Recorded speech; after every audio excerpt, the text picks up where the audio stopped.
جنت کا تحیہ ہے، اور اسی لیے اس دنیا میں مومنین کے درمیان جو کلچر ہے وہ بھی آپ دیکھیں گے کہ ایک مومن جب دوسرے مومن سے ملتا ہے تو سلام علیکم کہتا ہے، سلام علیکم۔ ہمارا تحیہ ہے، ہمارا تحیہ پہلے کہ سلام علیکم، پھر کہیے علی مدد،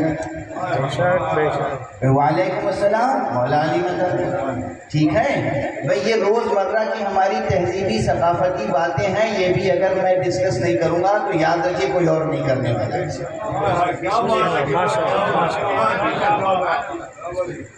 یہ روز مرہ کی تہذیب، ثقافت، ادب، ہمیں کیسے بولنا ہے، کیسے خطاب کرنا ہے۔ سلام علیکم کہیے یا علی مدد کہیے، علی سے وابستگی کے بغیر اللہ کی طرف سے سلامتی تھوڑی نازل ہونا۔ علی کی شہنشاہی، علی کی بادشاہی، علی اسم الہی، ہر ایک میزان پہ تولا، دوا کے ساتھ دل مولا، علی مولا، علی مولا، علی مولا،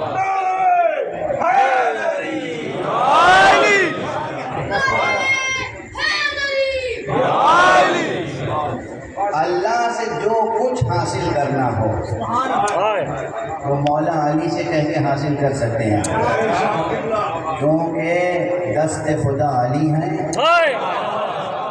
اور باب شہر خدا بھی علی ہے۔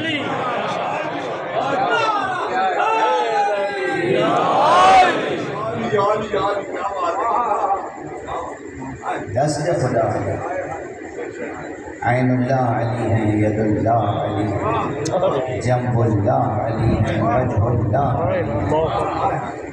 علی سے تو ایک بقدر سر سوزن بھی کوئی دور ہوا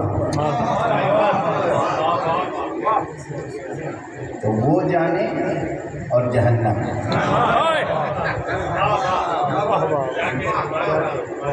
بہت صاف، کوئی تقیہ کی بات ہے ہی نہیں، یہ تقیہ کا محل ہی نہیں ہے۔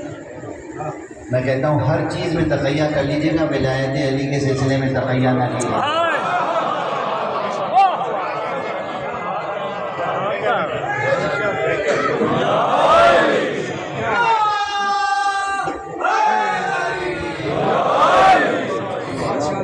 کب تک تقیہ کریں گے؟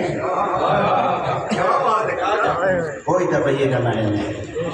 اسلام میں توحید حق صمدی کے بعد نبوت، اور نبوت کے بعد ولایت، اور یہ جملہ یاد رکھیے گا کہ جس طرح یکتائی منحصر ہے ذات احد کے لیے،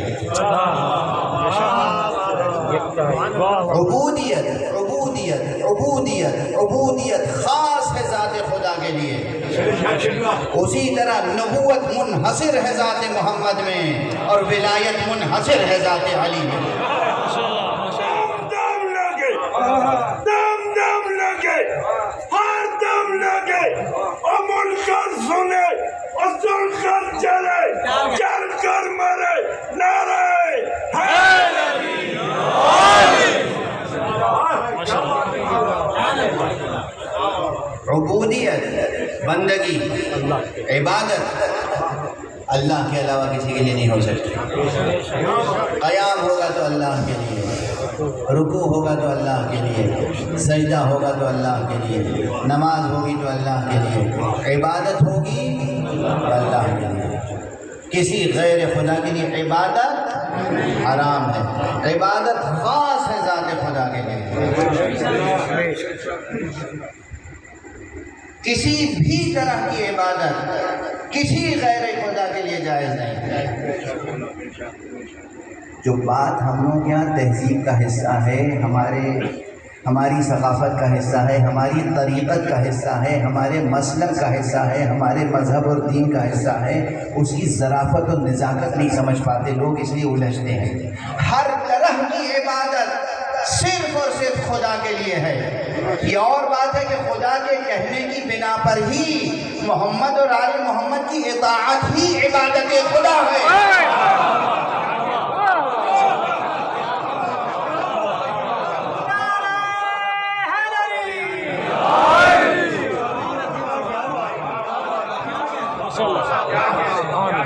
کیسے کریں گے اللہ کی عبادت؟ کیا مانی ہے اللہ کی عبادت کی؟ بغیر محمد کے اللہ کی عبادت ممکن ہے؟ ہم اپنے ذہن سے، اپنے تخیل سے، اپنی تخلیقی صلاحیت سے، اپنی بصیرت یا بصارت کی روشنی میں ہم اپنے تجربات، واردات اور اپنے افکار کے نتیجے میں کوئی نظام عبادت بنا سکتے ہیں خدا کے لیے؟ کوئی بدعت ہوگی۔ محمد و آل محمد بآواز بلندتر صلوات۔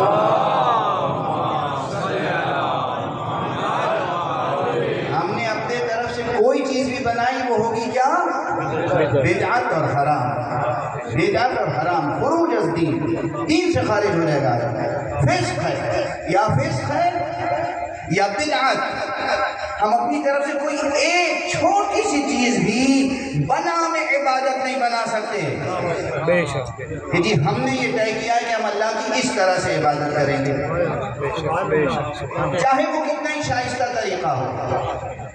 تو عبادت صرف خدا کے لیے ہے، اور وہ بھی خدا کے بتائے ہوئے طریقے سے، مگر خدا ہی نے تو بتایا ہے قُلْ إِن كُنتُمْ تُحِبُّونَ اللَّهَ فَاتَّبِعُونِي، کہہ دیجئے کہ اگر تم اللہ سے محبت کرتے ہو تو میری پیروی کرو۔ یعنی پیروی مصطفیٰ دراصل عبادت خدا ہے۔ اگر پیغمبر کی عبادت، پیغمبر کی پیروی نہ کریں گے تو پھر یہ نماز کا نسخہ بھی کہاں سے ملے گا؟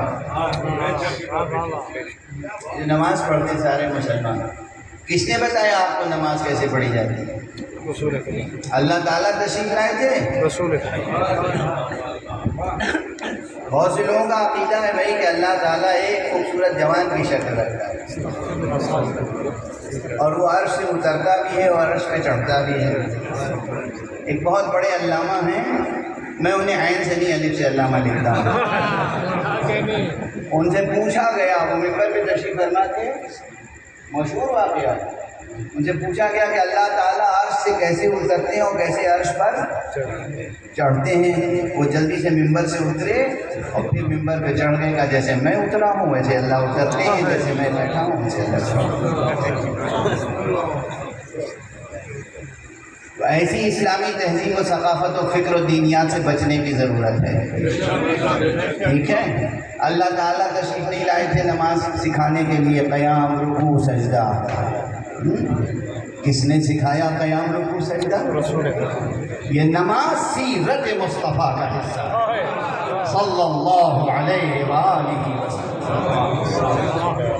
نماز ہو، روزہ ہو، حج ہو، زکوٰۃ ہو، خمس ہو، جہاد ہو، اعتکاف ہو، نذر ہو، جہاد ہو، جتنے بھی آداب اور رسوم عبادت ہیں سب سیرت مصطفیٰ صلی اللہ علیہ وآلہ وسلم کے مختلف ابواب۔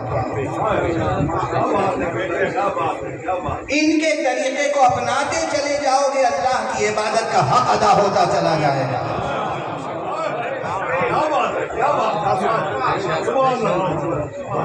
ان کے بغیر تو کچھ نہیں۔ اور جب ان کے بس میں سمجھتا ہوں کہ اب جو کچھ آدھی ادھوری باتیں کہی تھی نا، کڑوی کسیلی، وہ اب اسے نہ چھیڑے نا دوبارہ، اب وہ ٹھیک ہے، اتنا کافی ہے اشارہ، کہتے ہیں عقل مند کے لیے اشارہ کافی ہوتا ہے۔ یہ ذہین مجمع جو کچھ مجھے کہنا تھا کہہ چکا، ٹھیک ہے؟ اور جو خلا ہے بیچ میں پور کر لیجیے گا۔ اب حاصل بھی ہے کہ خود حضرات محمد و آل محمد علیہم الصلاۃ والسلام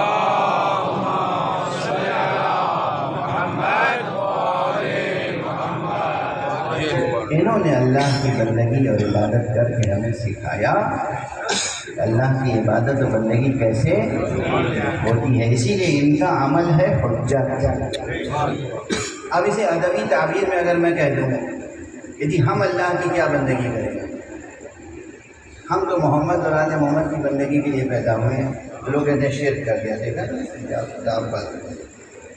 مقصد صرف اتنا ہے کہ ہمیں ان کی پیروی کرنی ہے، ہمیں ان کی غلامی کرنی ہے۔ ہم جب تک ان کا دامن نہیں تھامیں گے، ان کے نقش قدم پہ نہیں چلیں گے، اللہ کی عبادت کا حق ادا نہیں۔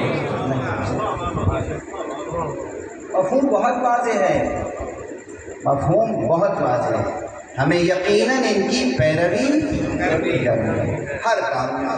اچھا، اب وہ بالکل ہی ادھوری نہ رہ جائے بات، تو ایک دو جملے میں عرض کر کے آگے بڑھوں۔